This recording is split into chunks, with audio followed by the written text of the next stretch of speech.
Petite vidéo test avec la nouvelle caméra que j'ai récupérée chez un collègue. Oula, si je vous mets en penché, ça va pas le faire. On est à Vincennes, au lac des Minimes. Voilà, exactement. Donc là, c'est un petit test avec la Sony, justement, que j'ai récupéré. Et donc, pour voir un petit peu comment ça donne à ce niveau-là. Donc, dites-moi ce que vous en pensez. Hop. Au niveau de la qualité de la vidéo. Essayez de se rapprocher un peu.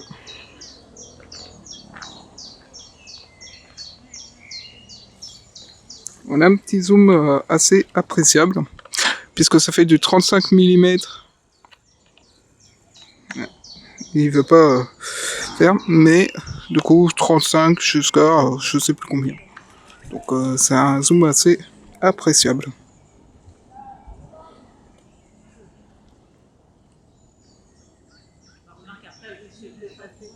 Alors l'inconvénient c'est que comme sur la Sony RX XR100, c'est qu'il n'y a pas d'écran retour ni on va dire d'entrée micro, donc je sais pas si le son est correct ou pas, normalement il devrait l'être, mais du coup voilà les principaux inconvénients avec la caméra.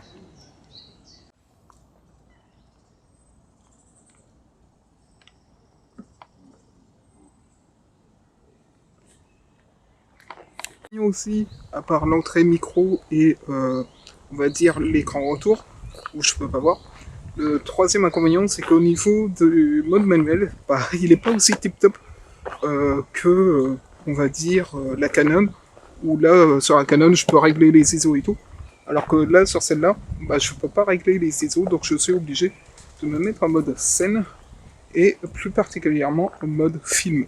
Donc là c'est la qualité que vous avez actuellement, encore une fois. Donc vous voyez, là, vous êtes en mode film. Franchement, on est au calme. Alors, elle est plus légère également que, on va dire, la Canon. Mais en soi, c'est aussi dû au fait qu'il n'y a pas d'entrée de micro, il n'y a pas d'accessoires que l'on peut mettre. Mais néanmoins, comme vous pouvez voir, la qualité est tout de même assez correcte.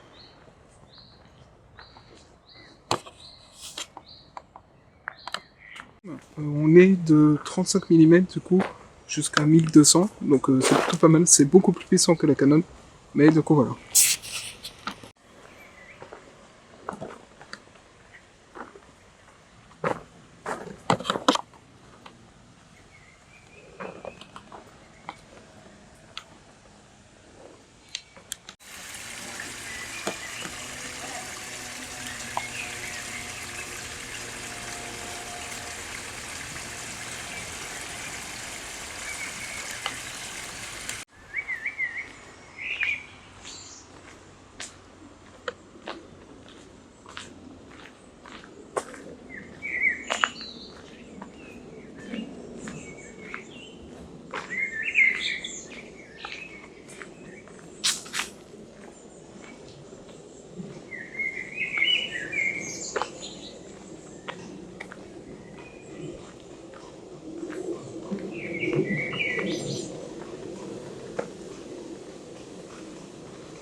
on parlait des inconvénients, notamment du fait qu'il y ait pas d'entrée micro, pas de retour caméra. Mais il y a un autre point négatif que j'ai pas abordé, c'est le fait qu'on peut pas changer d'objectif. Ça, c'est l'inconvénient troisième qui est majeur dans cette caméra. À part ça, les avantages qu'il y a dans cette caméra, c'est le zoom qui est puissant, puisque je vous ai dit comme quoi il y avait un zoom de 35 mm qui pouvait aller jusqu'à 1200, si j'ai bien compris l'objectif.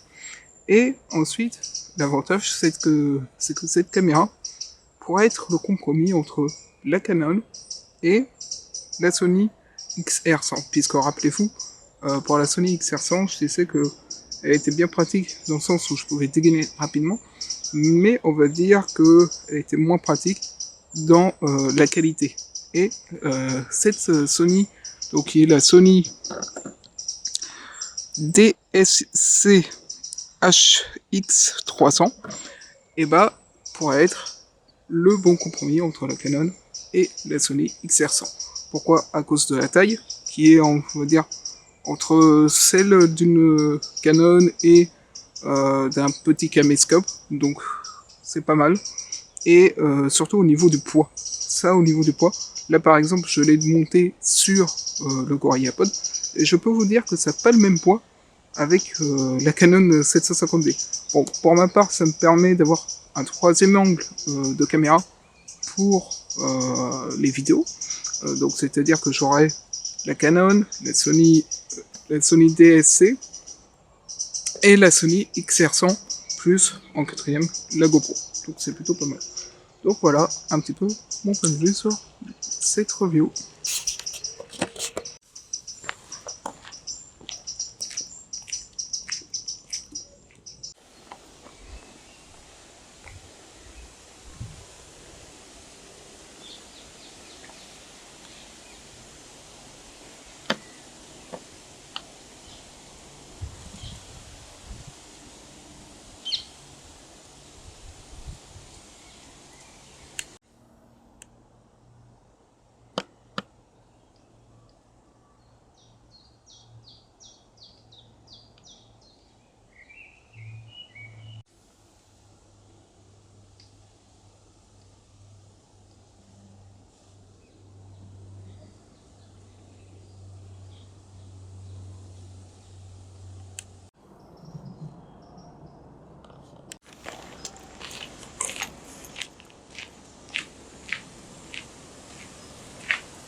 Et re tout le monde, donc je me suis rendu compte que je vous avais pas montré la caméra lors du montage.